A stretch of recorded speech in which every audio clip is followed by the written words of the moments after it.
Jesolo. Un 25enne tunisino entrato illegalmente in Italia con uno sbarco nel 2009 è uscito dal carcere per tentato omicidio e si è messo a spacciare.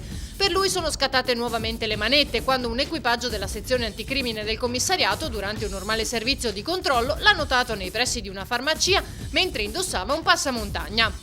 È stato perquisito e trovato con la sostanza comunemente usata, oltre che per scopi alimentari, per essere mescolata alla cocaina pura e aumentarne la quantità.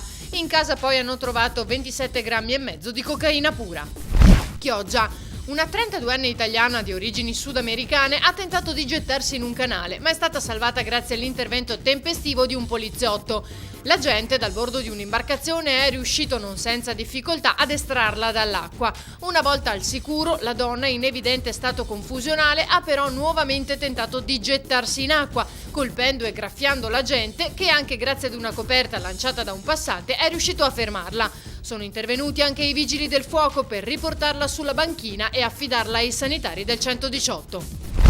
Torre di Mosto. I carabinieri di San Stino di Livenza hanno posto in una comunità un minorenne capo di una baby gang. Tutto è iniziato con le indagini avviate lo scorso novembre dopo un episodio di danneggiamento nella scuola media, quando fu lasciata una scritta su una lavagna che, seppur non corretta, richiamava l'espressione araba Allah Akbar. Grazie alle confidenze di uno studente che ha raccontato di un gruppo di ragazzi coetanei che gli avevano estorto con minacce e angherie piccole somme di denaro, sino a chiedere 700 euro mai consegnati solo perché la vittima non era riuscita a raccoglierli, l'hanno individuato.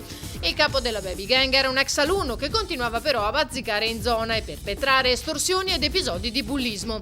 Il mese scorso aveva anche minacciato la vittima con una pistola, servendosi della collaborazione di un parente maggiorenne.